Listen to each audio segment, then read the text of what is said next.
إن الحمد لله نحمده ونستعينه ونستغفره ونعوذ بالله من شرور أنفسنا ومن سيئات أعمالنا من يهده الله فلا مضل له ومن يضلل فلا هادي له وأشهد أن لا إله إلا الله وحده لا شريك له وأشهد أن محمدا عبده ورسوله اللهم صل على محمد وعلى آل محمد كما صليت على إبراهيم وعلى آل إبراهيم إنك حميد مجيد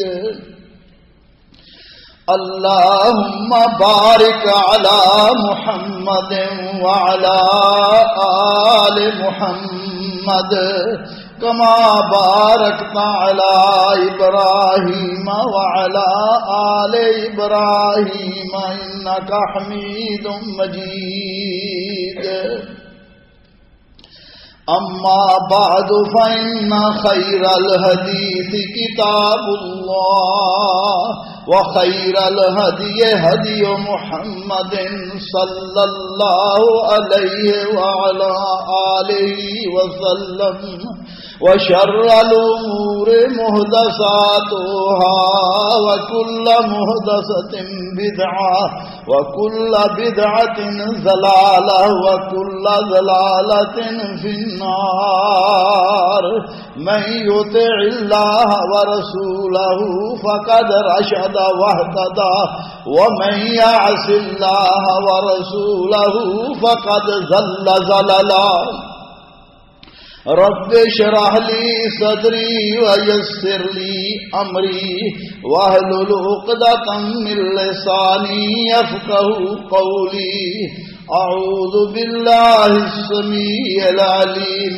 وبوجهه الكريم وسلطانه القديم من الشيطان الرجيم من همزه ونفخه ونفسه بسم الله الرحمن الرحيم يا أيها الذين آمنوا كتب عليكم الصيام كما كتب على الذين من قبلكم لعلكم تتقون وقال الله سبحانه وتعالى شهر رمضان الذي أنزل فيه القرآن هدى للناس وبينات من الهدى والفرقان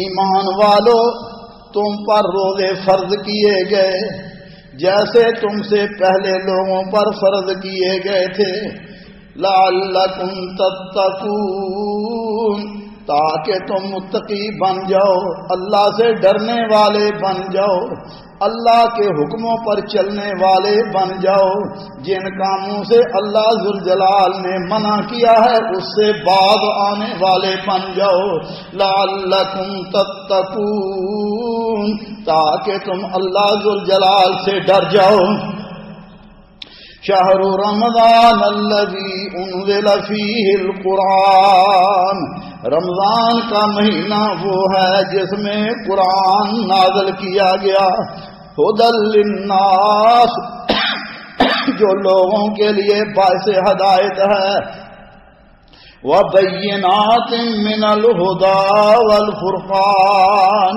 اس میں ہدایت کی اور حق و باطل کے درمیان فرق کرنے کی نشانیاں ہیں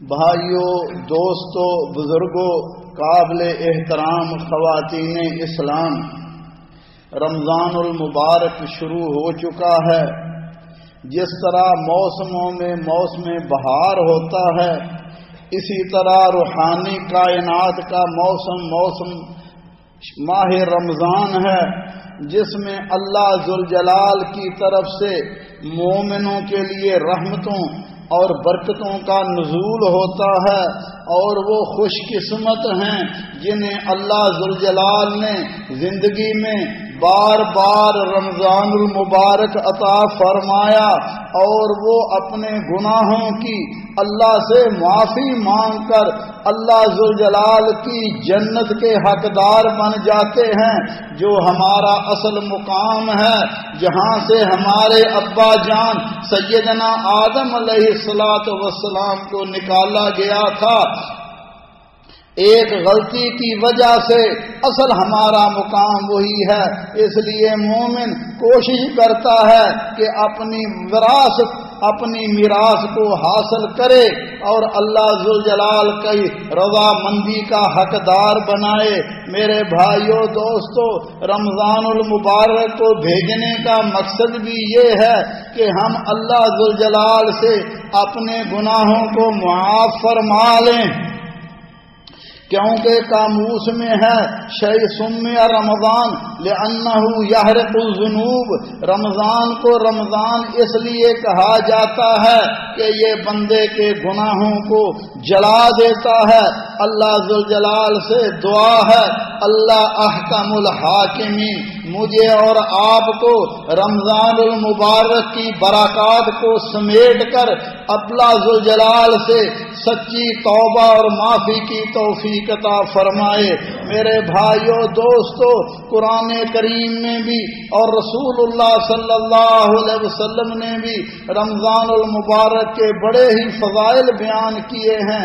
اللہ ذوالجلال جہاں مومنوں کا ذکر فرما رہے ہیں، فرمایا والصائمین والصائمات والحافظین فروجہم والحافظات والذاکرین اللہ کثیرا والذاکرات، فرمایا روزہ رکھنے والے مرد، روزہ رکھنے والی عورتیں، فرمایا ان کے لیے اللہ ذوالجلال نے کیا تیار کیا ہے، اعد اللہ لہم مغفرۃ واجرا عظیما، فرمایا ان کے لیے اللہ ذوالجلال نے بہت بڑی بخشش اور بڑا اجر عظیم تیار کیا ہے۔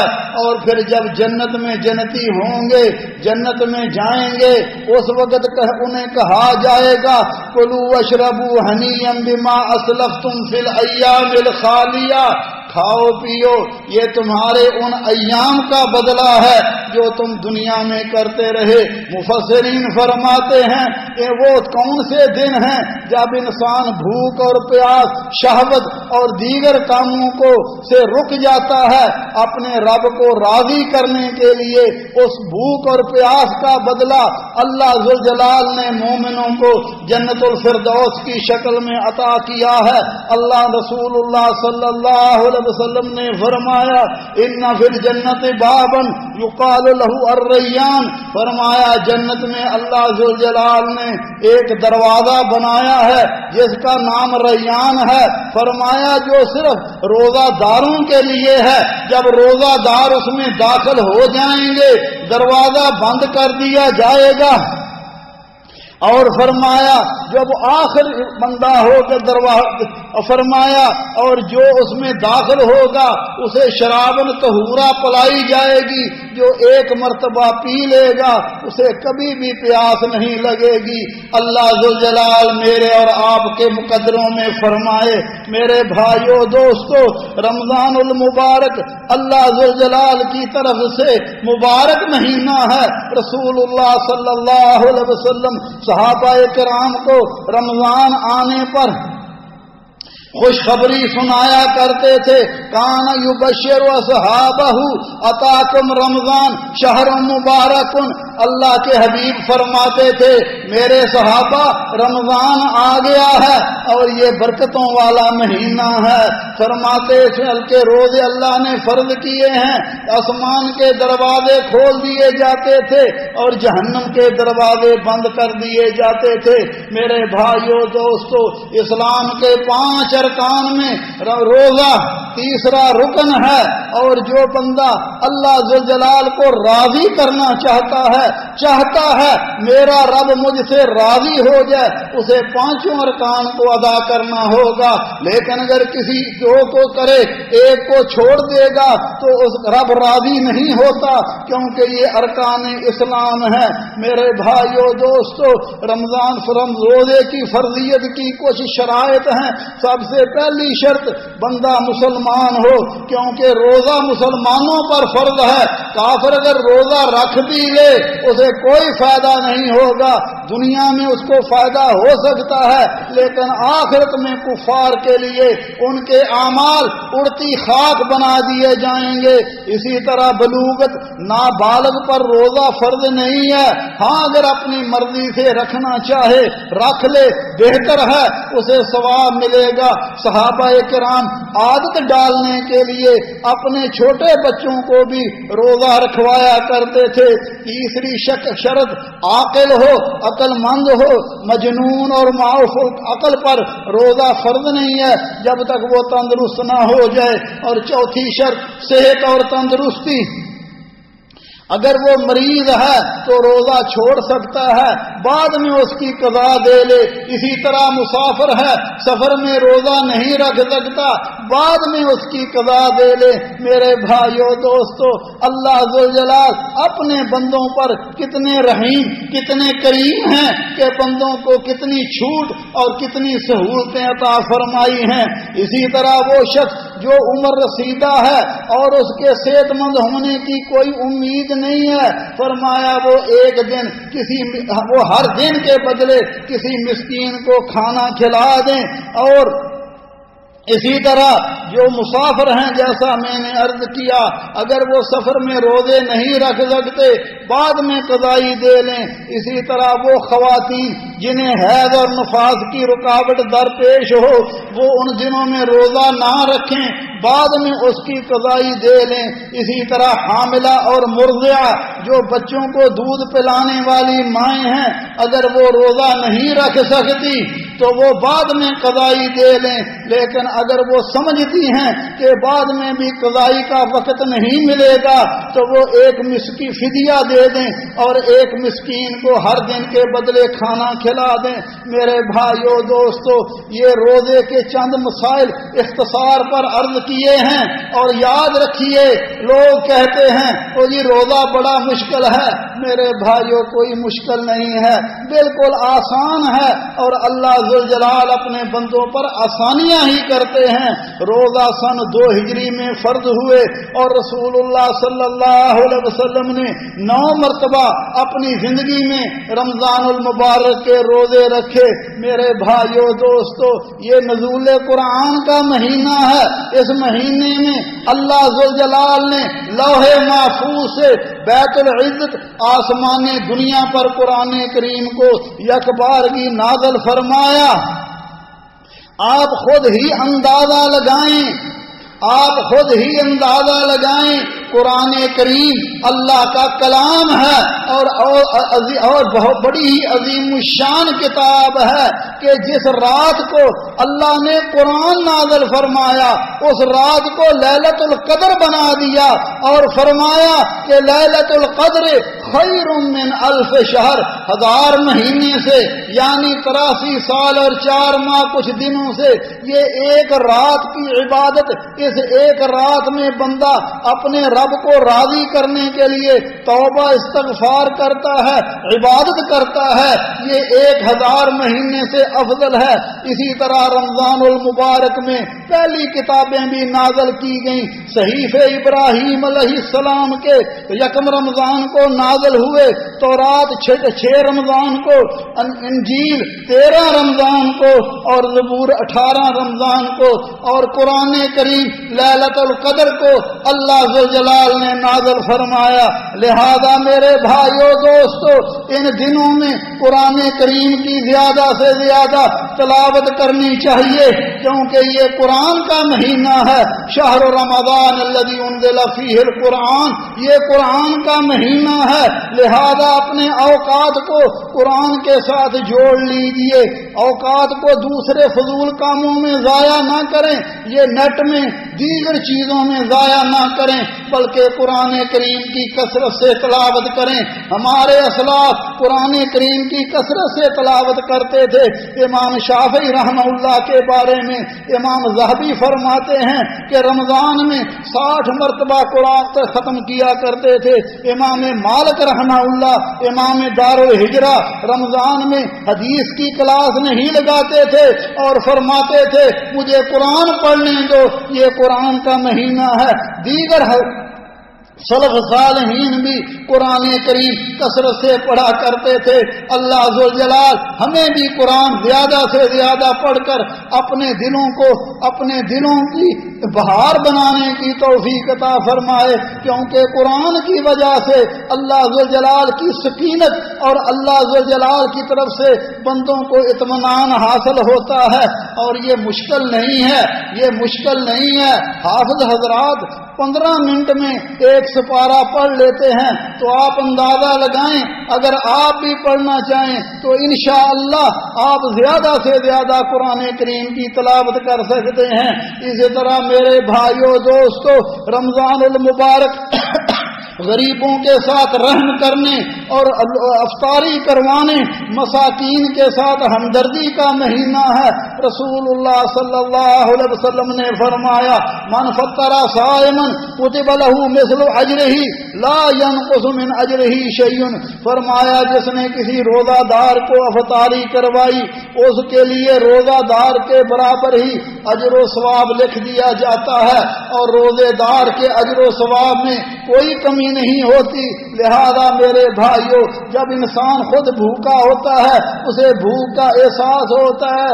کتنے ہمارے ماحول میں ہمارے ارد گرد لوگ ہیں، ہمارے رشتہ داروں میں، دوست احباب میں، ہمارے علاقے کے لوگ جن کے پاس نہ افطاری کے لیے کچھ ہے نہ سحری کے لیے کچھ ہے، لہذا ہمارا فرض بنتا ہے کہ ہم ان کی مدد کریں۔ اور رسول اللہ صلی اللہ علیہ وسلم تو کان اجود من الخیر، آپ خیر کے لیے بہت ہی حریص تھے، لیکن رمضان آتا تو آپ کی خیر ریح المرسلہ تند و تیز آندھی سے بھی زیادہ ہو جاتی۔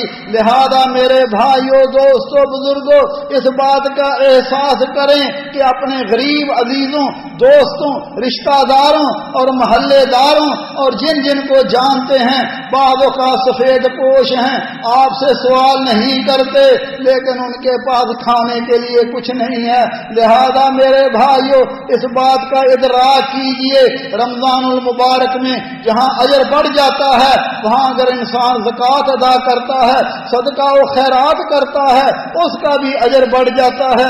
اللہ ذوالجلال ہمیں حوصلہ اور ہمت عطا فرمائے۔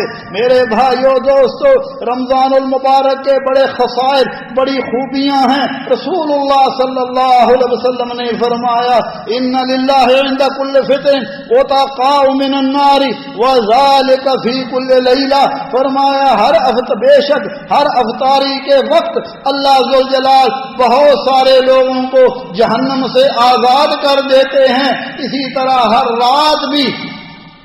لہذا ہمارے سلف افطاری کے اوقات کو، یہ بڑے ہی قیمتی اوقات ہیں، ان کو کھانے کی تیاری میں اور دیگر کاموں میں انسان کو ضائع نہیں کرنا چاہیے، بلکہ افطاری کے وقت تمام گھر والے اللہ ذوالجلال سے دعائیں کریں، اپنے لیے بھی، اپنے احباب رشتہ داروں کے لیے بھی، مسلمانوں کے لیے بھی۔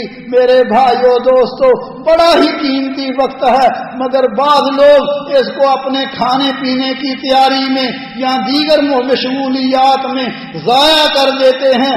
اسی طرح رسول اللہ صلی اللہ علیہ وسلم نے فرمایا وَإِنَّ لِكُلِّ مُسْلِمٍ فِي كُلِّ يَوْمٍ وَلَيْلَةٍ دَعْوَةً مُسْتَجَابَةً، فرمایا ہر رمضان کی ہر دن اور رات کو ہر مسلمان کی ایک دعا اللہ قبول فرماتے ہیں۔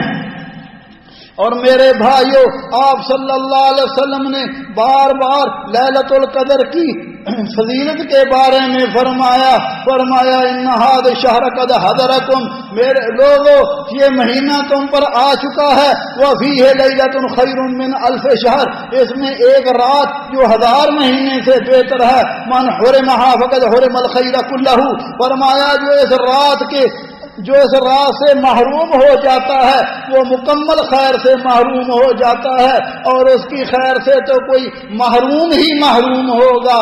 اللہ عز و جل نبی صلی اللہ علیہ وسلم آخری عشرے میں اعتکاف فرمایا کرتے تھے، اور وہ بھی فرما دیا وتر راتوں میں لیلۃ القدر کو تلاش کرو، اور ہمارے ہاں جس طرح بعض سلف سے بھی منقول ہے کہ وہ 27ویں رات کو لیلۃ القدر کی رات کہتے تھے، لیکن دیگر مشائخ علماء سے یہ معروف ہے کہ لیلۃ القدر ایک رات وہ بدلتی رہتی ہے، کبھی 21 کو آ گئی، کبھی 23 کو، کبھی 25 کو، کبھی 27 اور 29 کو، اس لیے یہ پورا عشرہ آخری 10 دن انسان اس میں کوشش کرے، محنت کرے اپنے رب کو راضی کرنے کے لیے، گناہوں سے معافیاں مانگنے کے لیے۔ میری اور آپ کی اماں جان سیدہ عائشہ صدیقہ رضی اللہ تعالی عنہا نے رسول اللہ صلی اللہ علیہ وسلم سے پوچھا تھا، یا رسول اللہ اگر میں لیلۃ القدر کو پا لوں تو پھر اللہ سے کیا دعا کروں؟ فرمایا عائشہ اللہ سے یہ دعا کرنا، اللہم انک عفو تحب العفو فاعف عنی، اللہ تو معافیاں دینے والا ہے اور معافی دینے کو پسند کرتا ہے، یا اللہ مجھے بھی معاف کر دینا۔ میرے بھائیو دوستو، جس کو معافی مل گئی اس کا بیڑا پار ہو گیا، وہ جنت الفردوس کا وارث ہو گیا۔ اسی طرح رمضان المبارک میں عمرہ کرنے کا حج کے برابر ثواب ہے، اور نبی صلی اللہ علیہ وسلم نے فرمایا من صام رمضان ایمانا واحتسابا غفر له ما تقدم من ذنبه، جس نے رمضان المبارک کے روزے اللہ سے حصول ثواب کی نیت سے، دل کی خوشی سے رب کو راضی کرنے کے لیے، اجر و ثواب حاصل کرنے کے لیے کیے، فرمایا اللہ ذوالجلال اس کے گزشتہ گناہوں کو معاف فرما دیتے ہیں۔ ومن قام رمضان ایمانا واحتسابا غفر له ما تقدم من ذنبه، فرمایا جس نے رمضان المبارک کا قیام کیا اسی طرح اجر و ثواب حاصل کرنے کے لیے، رب کو راضی کرنے کے لیے دل کی خوشی کے ساتھ سوچ سمجھ کر، فرمایا اللہ اس کے بھی گزشتہ گناہوں کو معاف فرما دیتے ہیں۔ بھائیو روزے کے مسائل تو، روزے کے فضائل تو بہت زیادہ ہیں، وقت تھوڑا ہے۔ نبی صلی اللہ علیہ وسلم نے فرمایا، اللہ فرماتے ہیں کل عمل ابن آدم لہ الا الصوم فانہ لی وانا اجزی بہ، فرمایا آدم کے بیٹے کا ہر کام اس کے لیے ہے، البتہ روزہ میرے لیے ہے اور اس کا اجر بھی میں ہی دوں گا۔ فرمایا روزہ کے دن اگر انسان کو کوئی گالی بھی نکالے، کوئی لڑائی بھی کرے تو اس کا جواب نہ دے، بلکہ کہے انی صائم، میں روزہ دار ہوں۔ فرمایا والذی نفس محمد بیدہ، والذی نفس محمد بیدہ، مجھے اس اللہ کی قسم جس کے قبضے میں، جس کے ہاتھ میں محمد صلی اللہ علیہ وسلم کی جان ہے، لخلوف فم الصائم اطیب عند اللہ من ریح المسک، فرمایا روزے دار کے منہ کی بو اللہ کو کستوری سے بھی زیادہ محبوب ہے۔ فرمایا روزے دار کو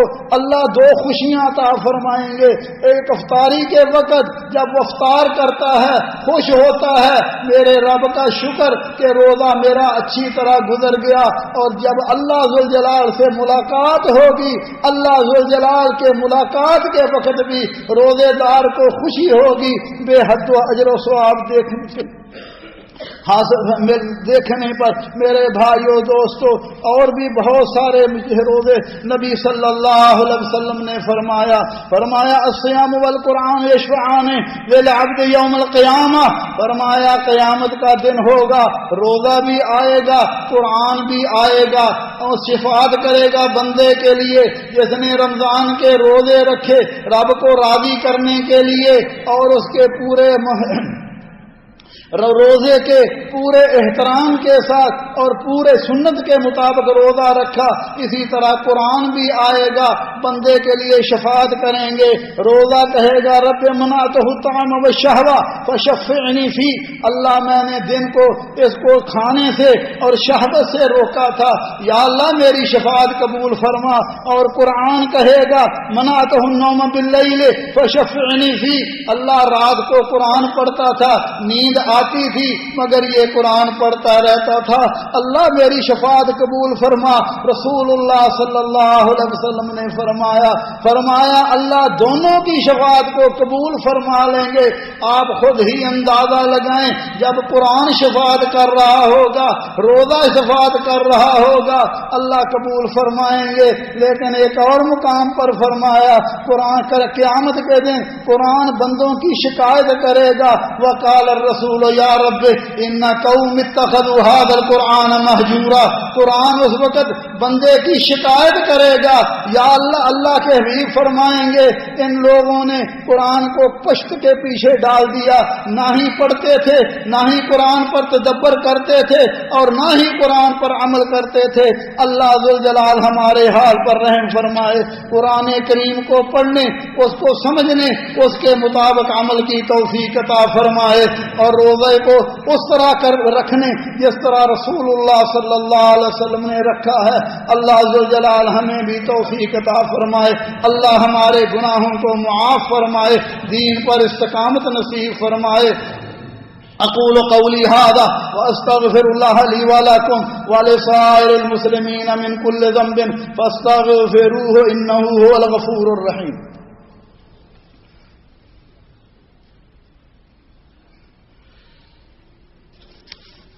الحمد لله وسلام على عباده الذين اصطفى. اشهد ان لا اله الا الله وحده لا شريك له واشهد ان محمدا عبده ورسوله صلوات الله ربي وسلامه عليه. میرے بھائیو دوستو, رمضان المبارک کے کچھ مسائل ہیں, اختصار کے طور پر عرض کرتا ہوں. فرض روزے کے لیے نیت طلوع آفتاب سے پہلے کرنی چاہیے. رسول اللہ صلی اللہ علیہ وسلم نے فرمایا من لم یبیت الصیام قبل طلوع الفجر فلا صیام له. فرمایا جس نے طلوع فجر سے پہلے روزے کی نیت نہیں کی, فرمایا اس کا روزہ نہیں ہے. روزے کی نیت کیا ہے؟ دل میں ارادہ ہو کہ میں نے روزہ رکھنا ہے. یہ جو لوگوں نے نیت بنائی ہوئی ہے, بنوٹی نیت, وبصوم غد نویت شہر رمضان, یہ نہ ہی رسول اللہ صلی اللہ علیہ وسلم سے ثابت ہے, نہ ہی صحابہ سے. نیت کا محل, نیت کا تعلق دل کے ساتھ ہے, دل کے ارادے کے ساتھ ہے. اسی طرح رسول اللہ صلی اللہ علیہ وسلم نے فرمایا تسحروا فإن فی السحور برکہ. فرمایا سحری کھایا کرو کیونکہ سحری کھانے میں برکت ہے. یہاں تو عادتیں بنی ہوئی ہیں, رات کو ٹی وی دیکھتے رہتے ہیں یا پھر اور کاموں میں مشغول رہتے ہیں. 12 بجے ہی کھانا کھا لیا, اب کون صبح جاگے گا؟ اب کیا نقصان ہوا؟ فجر کی جماعت بھی نکل گئی اور سحری کی برکات سے بھی محروم ہو گیا. رسول اللہ صلی اللہ علیہ وسلم نے فرمایا السحور کلہ برکہ. فرمایا سحری پوری کی پوری برکت ہے. فرمایا فلا تدعوہ. فرمایا سحری کو نہ چھوڑا کرو, خواہ پانی کا ایک گھونٹ ہی کیوں نہ ہو, کیونکہ فرمایا فإن اللہ عز وجل والملائکۃ یصلون. فرمایا اللہ ذوالجلال اور اللہ کے فرشتے سحری کرنے والوں پر رحمت کی دعائیں کرتے ہیں, رحمت اللہ بھیجتے ہیں, فرشتے ان کے لیے دعا کرتے ہیں. سحری تاخیر سے کھانا افضل ہے, اور اگر انسان رات کو سویا صبح نہیں اٹھ سکا, اسی طرح وہ اپنا روزہ مکمل کر لے تو اس کا روزہ صحیح ہوگا.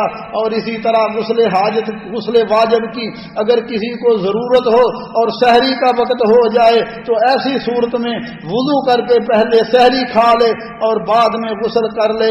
اسی طرح میرے بھائیوں, ان دنوں میں زیادہ سے زیادہ دعا کرنی چاہیے, جیسا کہ نبی صلی اللہ علیہ وسلم نے فرمایا روزے دار کی دعا اللہ رد نہیں کرتے. اور آپ صلی اللہ علیہ وسلم نے فرمایا لا یزال الناس بخیر ما عجل الفطر. لوگ جب تک جلدی افطاری کرتے رہیں گے وہ خیر پر رہیں گے. اس کا معنی یہ نہیں ہے کہ سورج غروب ہونے سے پہلے سحری کر لے, بلکہ جب سورج غروب ہو جائے فوراً سحری کر لینی چاہیے. اور بہتر یہ ہے جیسے سیدنا انس فرماتے ہیں کہ رسول اللہ صلی اللہ علیہ وسلم نماز سے پہلے تازہ کھجوروں سے افطاری کرتے.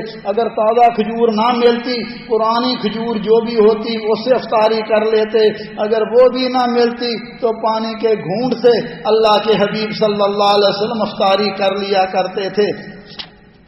اسی طرح جیسا کہ میں نے عرض کیا ان دنوں میں زیادہ سے زیادہ قرآن کریم اور صدقہ و خیرات کرنا چاہیے، کیونکہ صدقہ و خیرات کا بھی اجر بڑھ جاتا ہے، اور افطاری کے وقت انسان گھر والے بھی سب لوگ دعائیں کریں، اور جب افطار کر لیں پھر دعا جو رسول اللہ صلی اللہ علیہ وسلم سے ثابت ہے ذهب الظمأ وابتلت العروق وثبت الاجر انشاءاللہ۔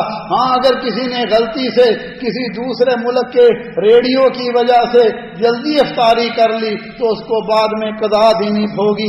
میرے بھائیو دوستو، جو چیزیں جن چیزوں سے روزہ ٹوٹ جاتا ہے، دانستہ کھانا پینا، اگر بھول کر کھا پی لے روزہ نہیں ٹوٹتا، لیکن جان بوجھ کر کھاتا ہے روزہ ٹوٹ جاتا ہے۔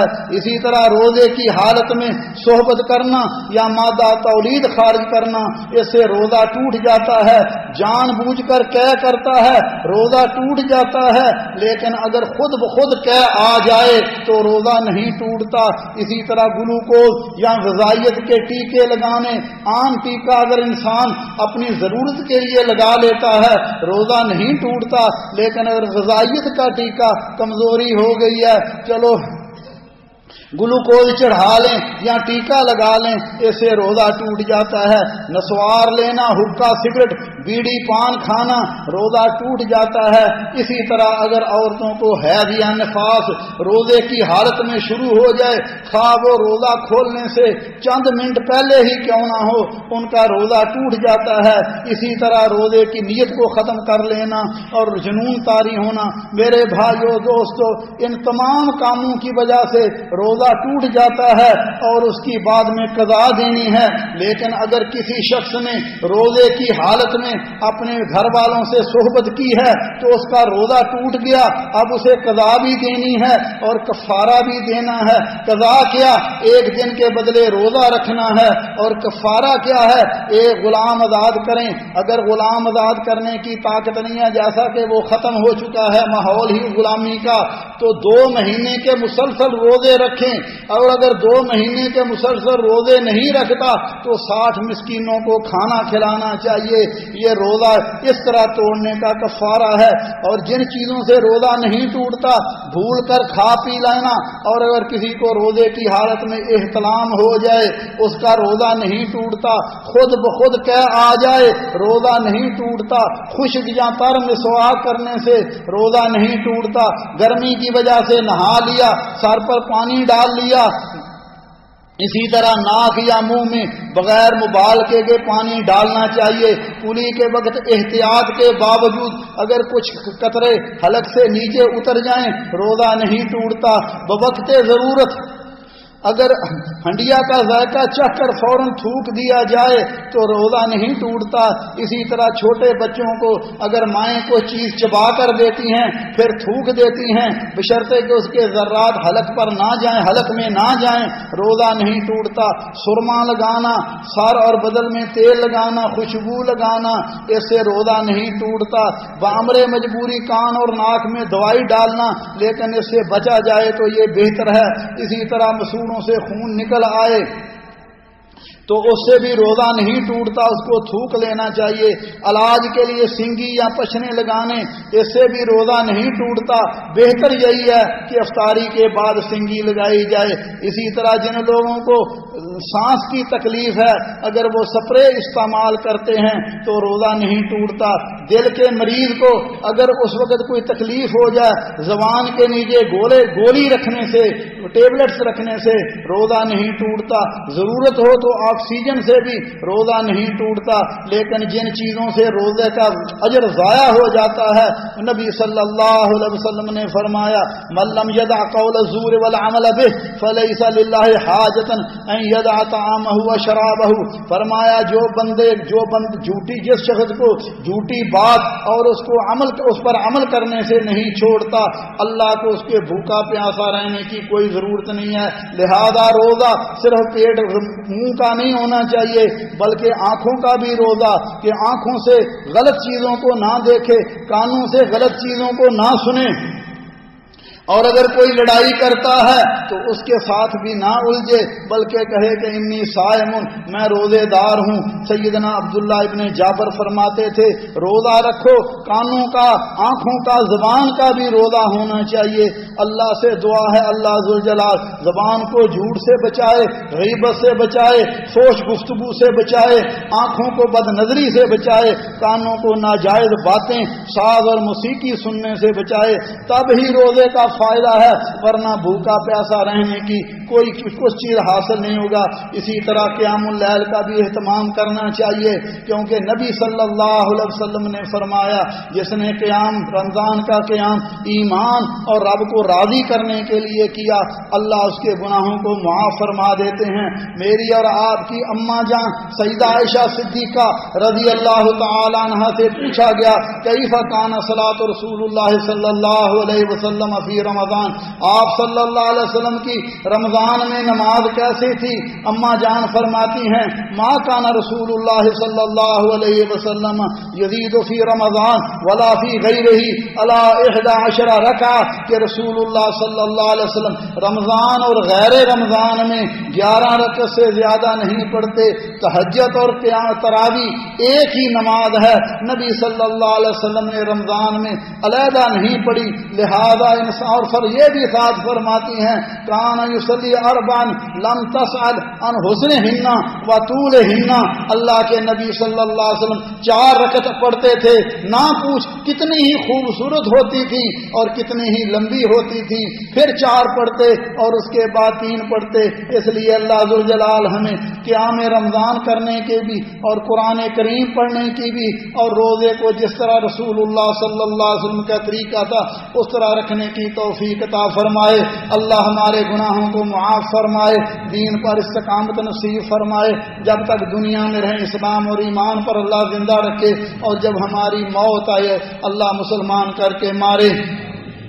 اقول ربنا ظلمنا انفسنا وان لم تغفر لنا وترحمنا لنكونن من الخاسرين ربنا آتنا في الدنيا حسنه وفي الاخره حسنه وقنا عذاب النار۔ رب کریم ہمیں بھی ہمارے بیماروں کو شفاء کاملہ عاجلہ عطا فرما، مرحومین کی اللہ مغفرت فرما، اللہ مسلمانوں کے مالوں جانوں عزتوں کی حفاظت فرما، جہاں مسلمان مجبور مقہور مظلوم ہیں اللہ مسلمانوں کی حفاظت فرما، یا اللہ عالم اسلام پر رحم فرما، اللہم اجعل هذا البلد آمنا مطمئنا وسائر بلاد المسلمین یا ارحم الراحمین۔ عباد اللہ رحمکم اللہ، ان اللہ یأمر بالعدل والاحسان وایتاء ذی القربى وینہی عن الفحشاء والمنکر والبغی یعظکم لعلکم تذکرون۔ اذکروا اللہ یذکرکم وادعوہ یستجب لکم ولذکر اللہ اکبر واللہ یعلم ما تصنعون۔ واقم الصلاۃ۔